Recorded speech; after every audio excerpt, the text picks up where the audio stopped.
Hai hai, kami dari kelompok 2 akan membahas materi tentang genetika. Udah dan pada tahu nggak sih apa itu genetika? Jika belum, yuk simak video berikut. Halo semuanya, jadi pada hari ini saya akan menjelaskan tentang materi genetik. Nah, setiap ciri atau sifat yang ada pada setiap orang adalah warisan dari orang tua yang diwariskan melalui materi genetik. Ayah akan mewariskan materi genetiknya melalui sel sperma, sedangkan ibu akan mewarisi materi genetiknya melalui sel ovum. Nah, materi genetik dari ayah dan ibu akan bergabung melalui proses fertilisasi. Nah, kenapa sih manusia itu memiliki warna mata yang berbeda, warna kulit yang berbeda? Nah, ini disebabkan oleh perbedaan gen pada setiap manusia. Nah, apa sih yang dimaksud dengan gen? Gen adalah kode yang diwariskan ke generasi berikutnya yang menjadi penentu sifat dari makhluk hidup. Seperti yang saya bilang tadi, gen itu merupakan warisan melalui sel sperma dan juga sel telur. Gen itu berfungsi untuk mengatur proses metabolisme dan juga pembentukan dari protein. Dan gen itu terdapat di dalam kromosom. Nah, pertama di sini saya akan membahas tentang kromosom. Di dalam inti sel itu terdapat benang-benang kromatin, di mana benang-benang kromatin ini akan memadat menjadi kromosom ketika sel akan membelah. Nah, apabila kromosom ini kita perbesar, maka kita akan melihat jika pada dasarnya kromosom itu merupakan gumpalan benang yang sangat halus dan sangat panjang. Dan benang ini yang kita sebut dengan istilah kromatin. Nah, kalau kromatin kita perbesar lagi, maka kita akan melihat bahwa kromatin itu sendiri juga merupakan gulungan dari benang yang lain yang lebih halus lagi. Dan benang yang sangat halus ini apabila kita perbesar lagi, kita akan melihat strukturnya berbentuk untaian yang berpilin. Atau dengan istilah kerennya lagi disebut dengan double helix. Nah, double helix inilah yang kita sebut dengan DNA.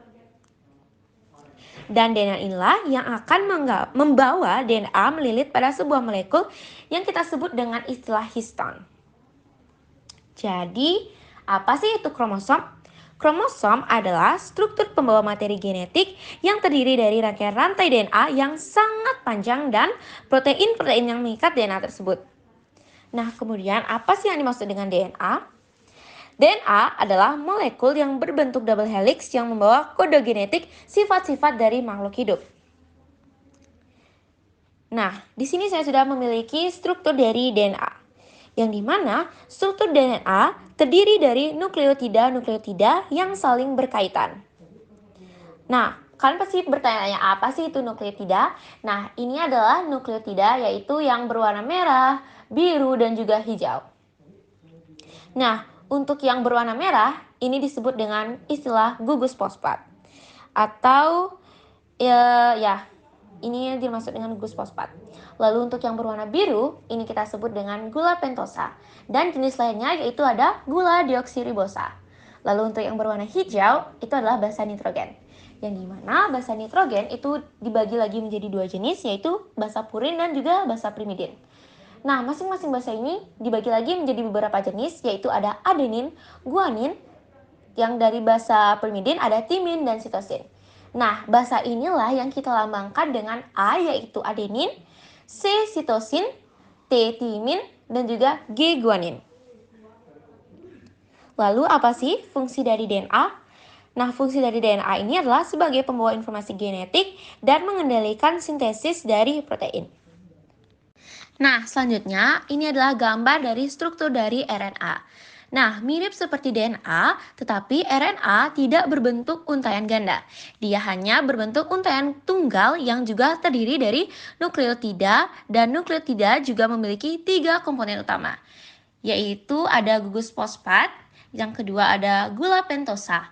Nah, jenis dari gula pentosa inilah yang membedakannya dengan DNA. Yang dimana jenis lainnya dari gula pentosa yaitu disebut dengan istilah dengan gula ribosa. Lalu yang ketiga itu ada basa nitrogen. Nah, basa nitrogen ini masih memiliki jenis yang sama yaitu basa purin dan juga basa primidin.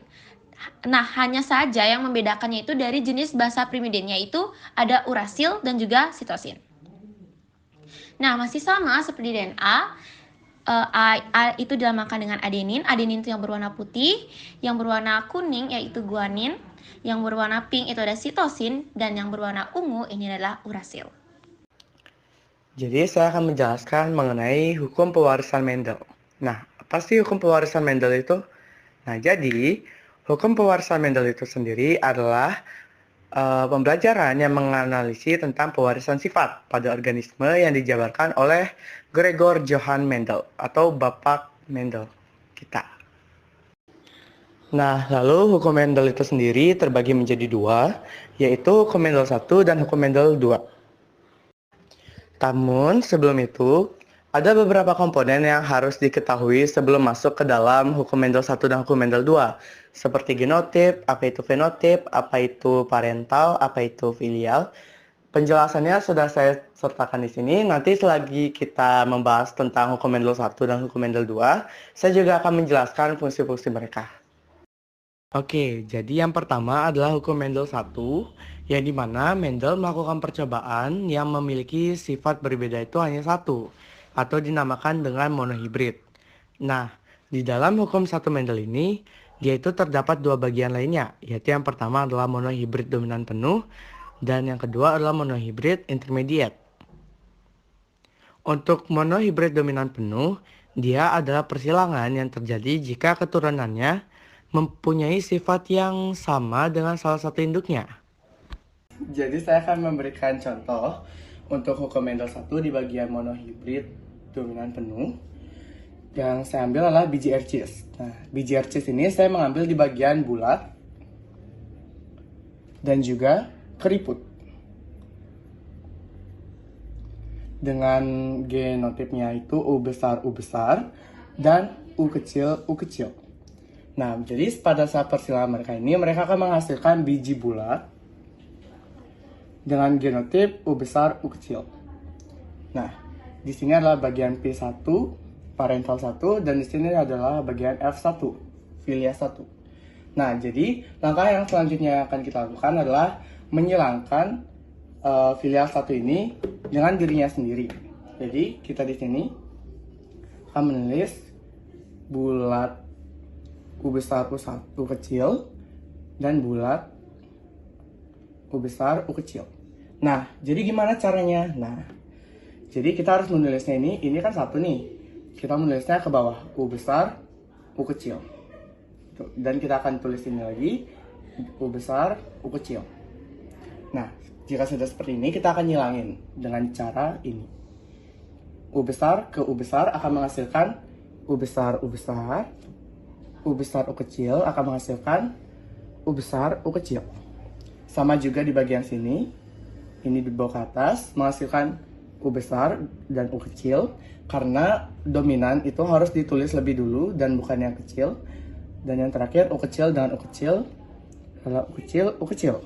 Jadi kita bisa menyimpulkan bahwa tiga ini adalah bulat, karena dilihat dari sini dan sini. Dan ini adalah keriput.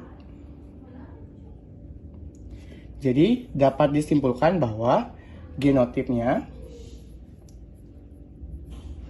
adalah 1:2:1.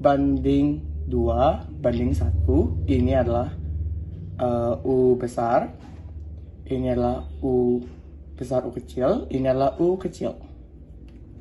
Dan untuk fenotipnya itu adalah 3:1, karena tiganya itu bulat dan satunya itu keriput. Yang kedua adalah monohibrid intermediate, yang dimana pada percobaan kali ini sifat dominan itu tidak selalu muncul. Jadi sifat dari parentalnya itu tidak selalu muncul. Oke, jadi saya akan memberikan contoh untuk yang hukum Mendel 1 di bagian monohibrid intermediate. Saya akan memilih di bagian bunga.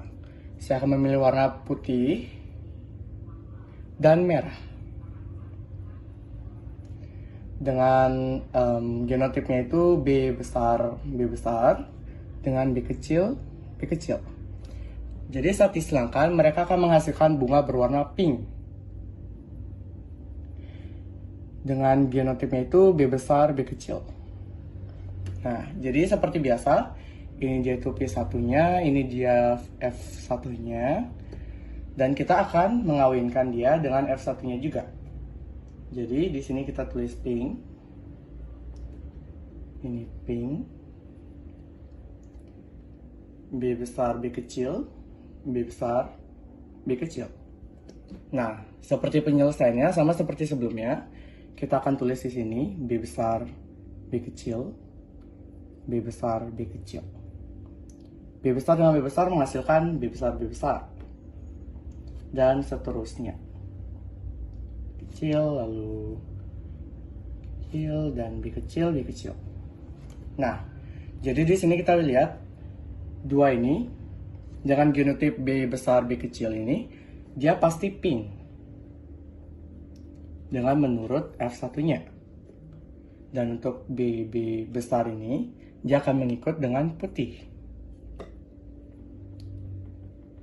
Dan yang terakhir B kecil, dia akan mengikut dengan merah. Nah, jadi perbandingannya adalah genotipnya, dia adalah 1:2:1 dengan B besar, B kecil, dan B kecil, B kecil. Lalu untuk fenotipnya,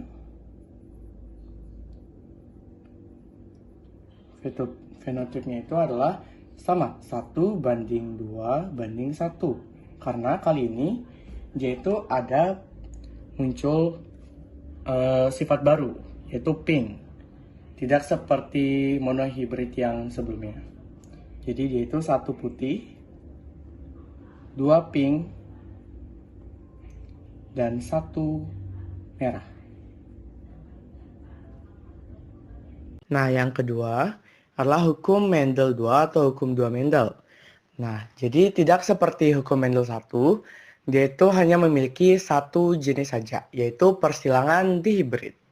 Nah, untuk persilangan dihibrid sendiri itu adalah persilangan antar individu yang memiliki dua sifat beda, yang dimana contohnya itu seperti kacang air cheese bulat berwarna kuning dikawinkan dengan biji air cheese hijau keriput, begitu.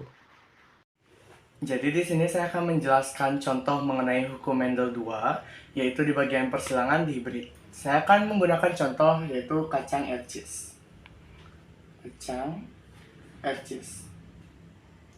Nah, untuk sifatnya sendiri saya akan memilih kuning bulat,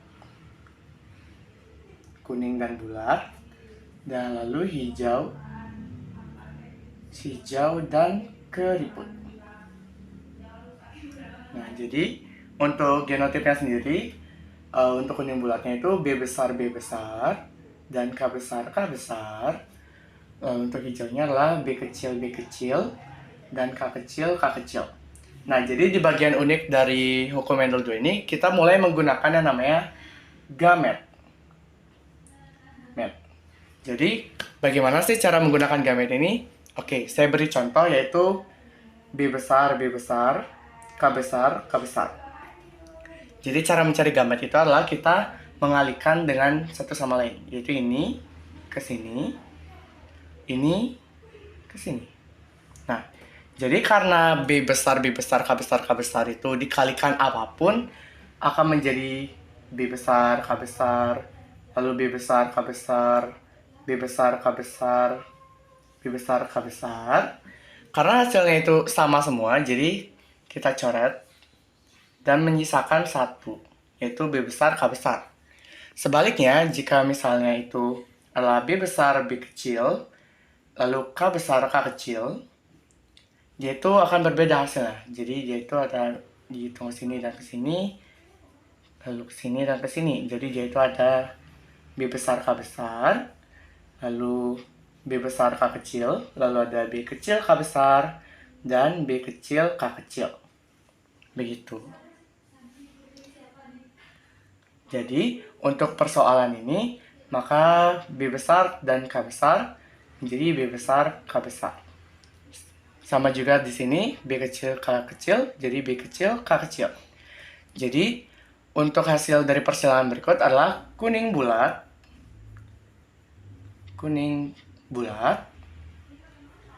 dan genotipnya itu adalah B besar, B kecil, lalu K besar, K kecil, dengan gametnya itu adalah ini. B besar, K besar, B besar, K kecil, lalu ada B kecil, K besar, dan ada B kecil, B kecil, K kecil. Nah, setelah mendapatkan hasil yang seperti ini, sekarang kita lihat di bagian huruf pertama dan huruf ketiganya. Di huruf pertama dan ketiga, kita mendapatkan B besar, K besar, yang menjadi gametnya itulah B besar, K besar. Nah, gamet ini sama dengan parentalnya, yaitu di bagian kuning bulat. Jadi di bagian 1, 2, 3, 4, 5, 6, 7, 8, dan 9 itu adalah kuning bulat. Lalu kita lihat yang di sini, yaitu gametnya adalah B besar, K kecil, yang dimana B ini dilambangkan sebagai bulat, B dominannya dilambangkan sebagai bulat, dan K kecil ini dilambangkan sebagai hijau. Jadi yaitu adalah bulat hijau. Di bagian 1, 2, dan 3 dijadikan sebagai bulat hijau. Lalu kita lihat di bagian sini, yaitu ada B kecil dan K besar, yang dimana B kecil ini dilambangkan sebagai keriput dan K besar atau K dominan itu dilambangkan sebagai kuning. Jadi di bagian 1, 2, dan 3 dia adalah kuning keriput. Dan untuk bagian terakhir, karena dia sama seperti parentalnya, yaitu hijau keriput, maka dia adalah hijau keriput. Jadi perbandingan yang kita dapatkan adalah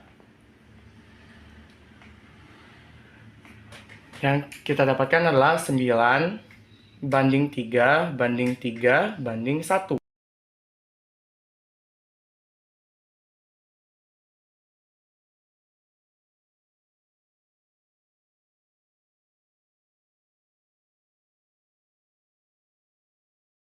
Oke, kali ini kita akan membahas penyimpangan semu hukum Mendel. Apa sih yang dipelajari tentang penyimpangan semu hukum Mendel? Di sini terdapat 5 penyimpangan hukum Mendel. Tapi sebelumnya, saya ingin mengingatkan lagi bahwa pada persilangan di hibrid hukum Mendel sesama heterozigot yang disilangkan pada F2-nya yaitu fenotipnya akan menghasilkan perbandingan 9 banding 3 banding 3 banding 1. Pada 5 macam penyimpangan semu hukum Mendel ini, yaitu yang pertama ada atavisme, yang kedua ada kriptomeri, yang ketiga ada komplementer, yang keempat ada epistasis dan hipostatis, dan yang terakhir ada polimeri. Jadi yang pertama ada atavisme. Apa sih atavisme? Atavisme adalah interaksi antar gen berbeda alel yang menghasilkan filial atau keturunan dengan fenotip yang berbeda dari induknya. Contoh atavisme yang dapat kita temukan adalah pada kasus janger ayam. Bisa kita lihat dari bentuk contoh janger ayam tersebut dipengaruhi oleh 2 gen alel yang berbeda, yaitu gen R yang menentukan bentuk ROS dan gen P yang menentukan bentuk PA. Ketika kedua gen ini terdapat secara bersamaan atau R besar P besar, maka kedua gen akan berinteraksi dan akan muncul sifat baru yaitu bentuk walnut. Dan ketika kedua gen dominan tersebut tidak ada atau R kecil, P kecil, P kecil, maka akan muncul sifat yang lain lagi yaitu single. Akibatnya terbentuklah 4 jenis janger ayam yaitu walnut atau R besar P besar, ROS R besar P kecil, PA R kecil P besar, dan single R kecil, P kecil, P kecil. Sekarang, mari kita coba lakukan persilangan antara janger ayam ROS R besar P kecil, dengan janger ayam PA R kecil, P besar, P besar. Hasilnya bisa kita lihat pada gambar. Oke, bisa kita lihat dari gambar di atas bahwa penyimpangan semu atavisme akan menghasilkan F2 dengan rasio fenotipnya adalah 9:3:3:1. Oke, yang kedua ada kriptomeri. Kriptomeri adalah peristiwa tersembunyinya suatu gen dominan jika tidak berpasangan dengan gen dominan dari alel lainnya. Jadi, jika gen dominan tersebut terdiri sendiri, maka sifatnya akan tersembunyi atau kriptos. Contoh kasus kriptomeri terdapat pada persilangan bunga Linaria marokana. Warna bunga Linaria marokana dipengaruhi oleh 4 gen, yaitu A besar terbentuk pigmen antosianin, A kecil sama dengan tidak terbentuk pigmen antosianin, B besar sama dengan protoplasma basah, dan B kecil sama dengan protoplasma asam. Oke, seperti gambar yang ada di atas, misalkan akan dilakukan persilangan pada bunga Linaria marokana berwarna merah dengan bunga Linaria marokana berwarna putih. Maka persilangan dapat dijelaskan dengan cara antosianin adalah pigmen yang akan memicu terbentuknya warna pada bunga Linaria marokana. Artinya, tumbuhan Linaria yang memiliki gen A akan menghasilkan bunga yang tidak berwarna, sedangkan yang tidak mempunyai gen A bunganya akan albino atau berwarna putih. Namun, warna yang ditimbulkan oleh antosianin tergantung dari tingkat keasaman atau pH protoplasma sel. Jika protoplasma bersifat basa atau dipengaruhi oleh gen B besar, maka akan timbul warna ungu. Sedangkan ketika protoplasma bersifat asam atau dipengaruhi gen B kecil, maka akan muncul warna merah. Berarti warna bunga pada Linaria marokana ini nggak cuma dipengaruhi oleh gen penentu pigmen ya, tapi juga dipengaruhi oleh gen penentu pH protoplasma. Oke, dari gambar di atas bisa kita lihat bahwa F2 yang dihasilkan dari persilangan kriptomeri fenotipnya berubah menjadi 9:3:4. Oke, yang ketiga ada polimer. Polimer atau polimeri adalah interaksi antar gen-gen alel berbeda yang menimbulkan satu fenotip dan bersifat kumulatif atau saling menambah. Contohnya adalah warna merah pada biji gandum yang ditentukan oleh dua gen yaitu M1 dan M2. Sehingga apabila kedua gen tersebut bertemu, maka ekspresi warna merahnya akan semakin kuat. Misalnya akan dilakukan persilangan antara gandum berbiji merah dengan gandum berbiji putih seperti contoh gambar berikut. Jelas kita bisa lihat dari gambar tersebut bahwa F2 yang dihasilkan dari persilangan polimeri fenotipnya berubah menjadi 15:1. Yang keempat adalah epistasis hipostasis. Epistasis hipostasis merupakan peristiwa ketika gen yang bersifat dominan akan menutupi pengaruh gen dominan lain yang bukan alelnya. Gen yang menutupi disebut epistasis, sedangkan gen yang menutupi disebut hepostasis. Contoh kasus epistasis dan hipostasis dapat ditemukan di persilangan labu. Perhatikan contoh kasus epistasis dan hipostasis pada persilangan labu berikut ini. Jadi, kita bisa melihat dari contoh tersebut bahwa F2 yang dihasilkan dari persilangan epistasis dan hipostasis fenotipnya berubah menjadi 12:3:1. Yang terakhir ada komplementer. Komplementer adalah interaksi antara dua gen dominan berbeda alel yang saling melengkapi untuk memunculkan fenotip tertentu. Apabila salah satu gen tidak muncul, maka sifat yang tidak dimaksud pun tidak akan muncul. Contoh komplementer dapat ditemukan pada kasus persilangan bunga Letyrus odoratus yang terdiri dari gen C besar sama dengan membentuk pigmen warna, C kecil sama dengan tidak membentuk pigmen warna, P besar sama dengan membentuk enzim pengaktif, P kecil sama dengan tidak membentuk enzim pengaktif. Pada tumbuhan Lathyrus odoratus, warna bunga ungu hanya muncul jika tumbuhan tersebut memiliki gen C dan gen P sekaligus. Artinya, warna bunga ungu akan muncul jika tumbuhan tersebut membentuk pigmen warna atau dipengaruhi oleh gen C dan membentuk enzim pengaktifnya atau dipengaruhi oleh gen P. Jadi bisa dibilang bahwa gen C dan P ini saling melengkapi. Nah, kalau tidak punya salah satu dari kedua gen dominan C dan P, bagaimana? Maka bunganya tidak membentuk warna alias menjadi albino atau berwarna putih. Dari contoh gambar di atas bisa kita lihat bahwa F2 yang dihasilkan dari persilangan komplementer fenotip berubah menjadi 12:7. Oke, baik. Di sini saya akan menjelaskan tentang contoh persilangan dari tautan autosomal. Yang dimana saya menggunakan contoh hewan dari lalat buah. Yang dimana saya akan menghilangkan gen warna tubuhnya dan juga ukuran sayapnya. Nah, di sini saya sudah mempunyai genotip BBVV yang dominan yang akan saya silangkan dengan BBVV yang resesif. Yang dimana B dominan akan menghasilkan warna abu-abu, sementara B resesif akan menghasilkan warna hitam. V dominan akan menghasilkan ukuran sayap yang normal, sementara V resesif akan menghasilkan ukuran sayap yang vestigial. Nah, hasil dari persilangan dominan dan juga resesif maka akan menghasilkan suatu gamet B besar, V besar, dan juga B kecil dan V kecil. Lalu, hasil dari persilangan ini akan menghasilkan suatu genotip yaitu B besar, B kecil, V besar, dan V kecil. Sehingga menghasilkan warna abu-abu dan juga ukuran sayap yang normal. Oke, baik, di sini saya akan menghilangkan hasil dari fenotip 1 dengan homozigot resesif. Yang dimana apabila B besar kita silangkan dengan V besar akan menghasilkan gamet B besar V besar.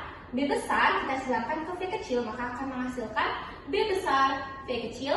Lalu B kecil kita silangkan dengan V besar akan menghasilkan gamet B kecil V besar. Lalu B kecil kita silangkan dengan V kecil akan menghasilkan B kecil dengan V kecil. Lalu kita silangkan dengan homozigot resesif. Yang dimana ini hanya akan menghasilkan B kecil dan V kecil. Lalu untuk fenotip 2, kita silangkan kembali B besar-besar, kita silangkan dengan B kecil, V kecil, maka akan menghasilkan genotip B besar, B kecil, V besar, V kecil. B besar, V kecil kita silangkan dengan B kecil, V kecil akan menghasilkan genotip B besar, B kecil, V kecil, V kecil. Sementara B kecil, B besar kita silangkan dengan B kecil, V kecil akan menghasilkan B kecil, V kecil, V besar, V kecil. Lalu untuk B kecil, V kecil kita silangkan dengan B kecil, V kecil akan menghasilkan B kecil, V kecil, V kecil, V kecil. Nah, hasil dari persilangan semua ini akan menghasilkan suatu perbandingan yaitu 1:1:1:1, yaitu abu-abu normal 1, abu-abu vestigial 1, hitam normal 1, dan juga hitam vestigial 1. Nah, karena di sini saya menggunakan contoh hewan lalat buah, maka harus dilakukannya tautan gen B besar, V besar, dan juga B kecil, V kecil. Nah, sama seperti sebelumnya, cuman perbedaannya itu berada di gametnya. Yang dimana yang kita tidak butuhkan yaitu ini kita coret, ini dicoret. Karena harus membutuhkan B besar, V besar yang dominan dan juga B kecil, V kecil yang dominan. Lalu untuk hasil dari indukan ini akan menghasilkan suatu genotip yaitu B besar, B kecil, V besar, V kecil, dan juga B kecil, B kecil, V kecil, V kecil. Maka akan menghasilkan suatu perbandingan 1:1.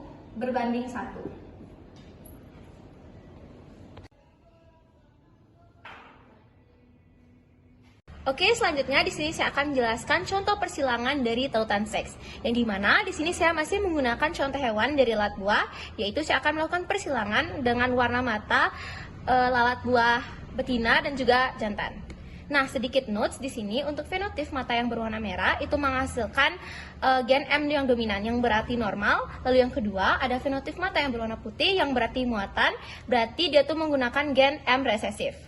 Baik, di sini sudah ada parental 1 yang dimana XM besar yang betina apabila dipersilangkan dengan XM besar dan juga Y dari jantan maka akan menghasilkan suatu gen yaitu XM besar, sementara pada jantan yaitu XM besar dengan Y. Nah, kenapa yang Y ini tidak ada M besar ataupun M kecil? Dikarenakan seperti notes yang di sini dijelaskan bahwa gen warna mata yang tertaut pada kromosom X. Jadi gen warna mata itu hanya tertaut pada kromosom X, makanya yaitu nggak ada M dominan ataupun M resesif.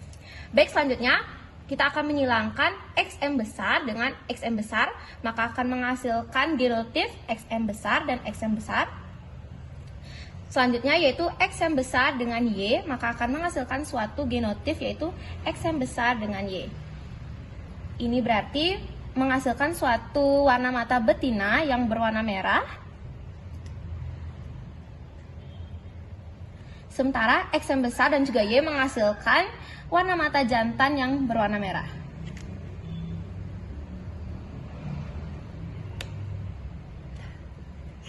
Baiklah, di sini saya akan melanjutkan persilangan dari hasil fenotip 1 yang dimana X yang besar dan X yang kecil akan menghasilkan suatu individu yaitu X yang besar, X yang kecil, lalu disilangkan dengan X yang besar dan juga Y.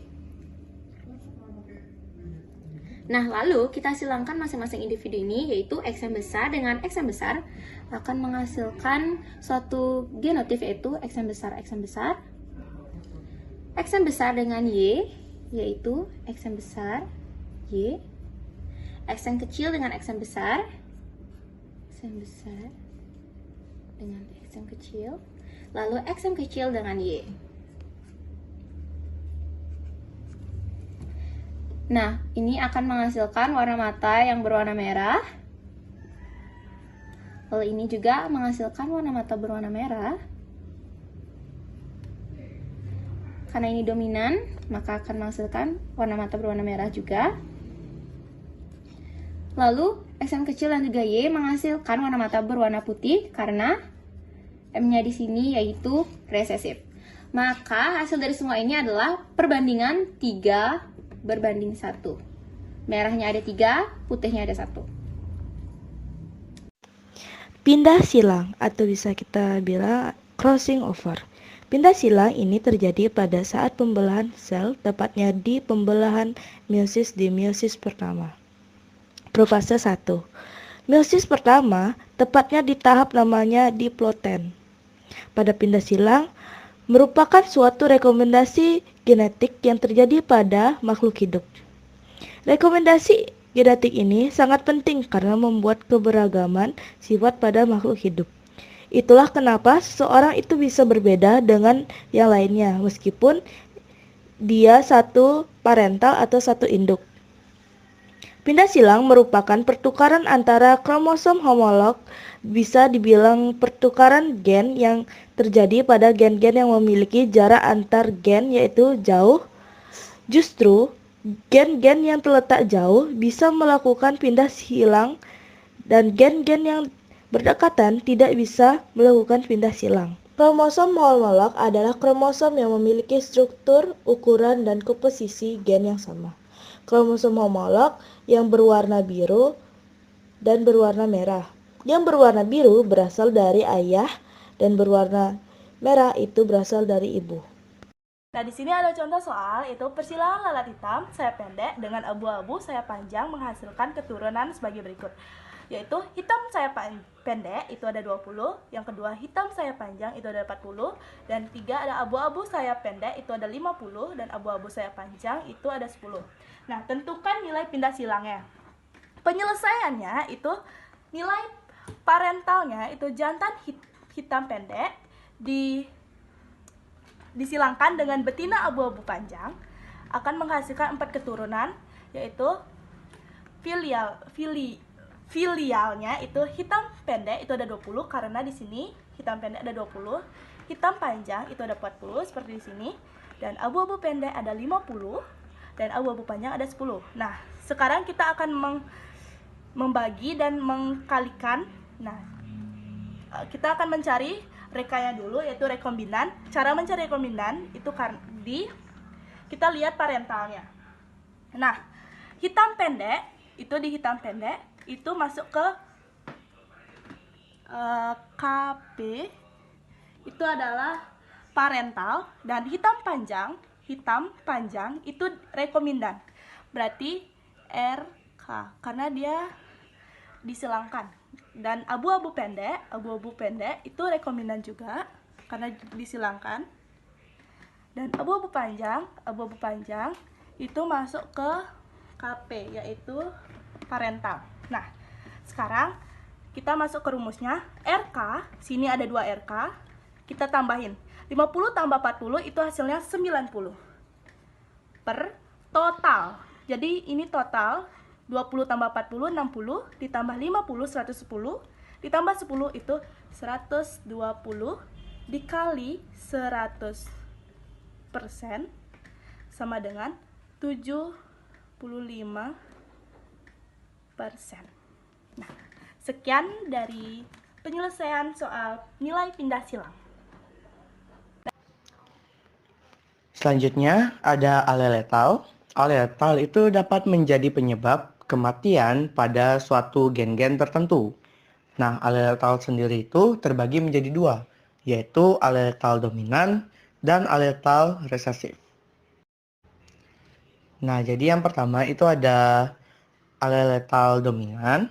Biasanya untuk aleletal dominan ini, dia homozigotik yang dominan akan cenderung mati, sedangkan yang heterozigotik atau yang berbeda itu akan mengalami kecacatan. Sementara yang resesif itu mengalami normal, mereka itu menjalankan hidupnya normal.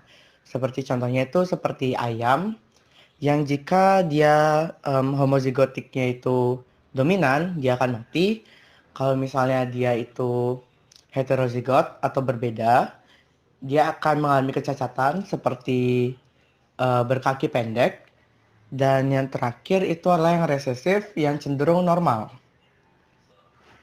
Lalu yang kedua ada aleletal resesif, yang dimana jika gen homozigotik bagian resesifnya itu akan mati, dan sementara sama seperti yang aleletal dominan, untuk yang heterozigot dia akan mengalami kelumpuhan atau kecacatan juga. Dan untuk yang homozigotik dominan itu akan normal seperti biasanya. Ya singkatnya, jadi kalau yang aleletal dominan itu yang dominan akan mati, kalau yang aleletal resesif yang resesif akan mati. Lalu berikut adalah contoh dari perbedaan antara aleletal dominan dan resesif. Yang di kanan kita bisa lihat bahwa aleletal dominan itu kita ditunjukkan kepada R besar yang meninggal, sementara yang di resesif itu adalah R kecil yang meninggal. Jadi ini adalah gambaran besar dari bagaimana cara mengerti apa itu aleletal dominan dan aleletal resesif. Oke, di sini saya akan menjelaskan tentang penentuan jenis kelamin. Penentuan jenis kelamin yaitu ada dua. Yang pertama jantan heterogamet dan yang kedua itu betina heterogamet. Di sini saya akan menjelaskan tentang jantan heterogamet yaitu yang dimana adanya kromosom Y menentukan suatu kecenderungan pada sifat jantan. Jantan normal secara kromosom adalah XY dan betina XX. Jantan menghasilkan dua gamet disebut heterogamet. Betina menghasilkan satu gamet disebut homogamet. Di sini saya akan memberikan contoh dengan metode XO pada penentuan seks belalang. Di sini betinanya adalah XX dan jantannya adalah XO. Maka gamet yang betina akan menghasilkan satu saja yaitu X, sedangkan jantan akan menghasilkan dua gamet yaitu XO. Maka jantan pada metode ini adalah jantan heterogamet. Yang kedua di sini saya akan menjelaskan tentang betina heterogamet. Jadi penentuan seks ini biasanya ditemukan pada golongan hewan yang komparatif besar seperti kupu-kupu, gegat, kepik air, ulat sutra dan beberapa burung dan ikan. Di sini saya akan memberikan contohnya pada metode ZO. Ya, di sini jantannya adalah ZZ sedangkan betinanya adalah ZO. Maka jantan akan menghasilkan satu gamet yaitu Z. Sedangkan betina akan menghasilkan dua gamet yaitu ZO. Maka yang disebut heterogamet yaitu betinanya, sehingga metode ZO betinanya disebut betina heterogamet, sedangkan jantannya disebut jantan homogamet. Baik, di sini saya akan menjelaskan tentang pengertian golongan darah. Golongan darah adalah sifat genetik yang ditentukan oleh alel gen tertentu pada lokus tertentu di kromosom. Oke, di sini saya akan menjelaskan tentang penentuan golongan darah. Golongan darah dibagi menjadi 4 yaitu A, B, AB, dan O. Di mana A memiliki genotipe IA dan IAO. B memiliki genotipe IB, IB, dan IB-IO. Golongan darah AB memiliki genotipe IA, IB, dan golongan darah O memiliki genotipe IO-IO. Di sini saya akan memberikan contoh yang dimana pria dengan golongan darah AB menikah dengan wanita golongan darah O. Di sini kita menentukan genotipe dari AB yaitu IA dan IB. Untuk golongan darah O, genotipenya IO dan IO. Nah, di sini kita akan membuat persilangan yaitu kita menentukan parentalnya yang dimana IA, IB menikah dengan IO, IO. Nah, selanjutnya kita akan menentukan gametnya yang dimana gamet dari IA, IB adalah IA dan IB. Untuk gamet dari IO, IO adalah IO.